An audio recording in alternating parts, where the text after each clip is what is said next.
كابتن الناس فاتحين باب الاحتراف للفرق للعيبه عندهم. احنا ايوه، انت عندنا مش هتفتح باب فاتحين كده الاحتراف، مين اللي هيحترف واساسا انت ما عندكش كابتن. حد من المراحل يحترف؟ السنيه ما انت ابدا يعني افتحها لو يا كابتن. انت بتتكلم على من تحت يعني. زائد الاكاديميات. انا النهارده عندي اكاديميه والنادي الاهلي عايز الولد ده، ببقى عايز اطلع من وراه سبوب كوكلاء لعيبه او غيره. سيبوا الناس تطلع وسيبوا الناس تنتعش. اللعيب الكويس خليه يروح يقف في ظهره، ما تقفش تبقى عقبه في حياته. شوف يا كابتن، احنا عندنا للاسف الشديد المنظومه، ناس كتير تزعل بقى من المسؤولين، المنظومه فاشله. احنا ما عندناش استراتيجيه في مصر ان احنا نطور كره القدم. انا النهارده جيت مسؤول في اتحاد الكوره، فما دورت على مصلحه منتخب مصر، لا ما دورتش. انا دورت ان الناس تقول لك ان فلان ده رئيس اتحاد الكوره او فلان ده هو وزير الشباب والرياضه. لا، الناس افتكرت ان انت مش هتتكلم. ليه يعني؟ الناس افتكرت ان انت مش هتتكلم. الناس افتكرت انه لا انا اتكلم بس إنه انت بقى بعد البرنامج ما اعرفش ايه اللي هيحصل بعد البرنامج. انا انا ما عنديش اي فكره. بس ده خلاص انا كده ارتحت. ومش زعلان ان انا قلت وانا عارف وانت عارف كويس قوي ان انا جالي 50 تليفون عشان ما اجيش هنا. انا شخصيا عارف. صح؟ عارف. بس الراجل ده مش هو الناس الراجل ده هيطلع لي في المنام يا معلم. اقول لها قلت. انا قلت خلاص، قلت اللي عندي.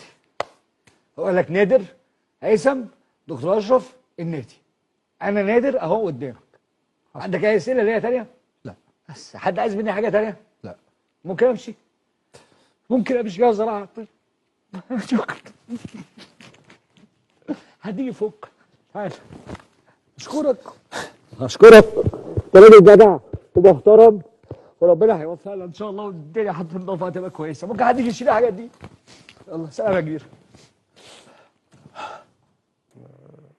يعني ناس مسؤول عنها، يمكن شخص بعينه او شخصين بعد كده كمان فوجئت للاسف الناس دي ناس مسؤوله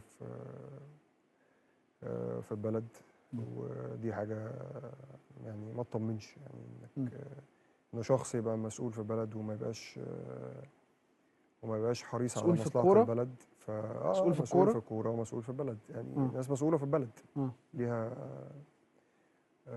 المفروض ان ليها بوزيشن، يعني البوزيشن ده المفروض انك يا بتستغله لصالح البلد، صالح الناس وتساعد بيه الناس، لكن انك تأذي بيه بني ادم دي حاجه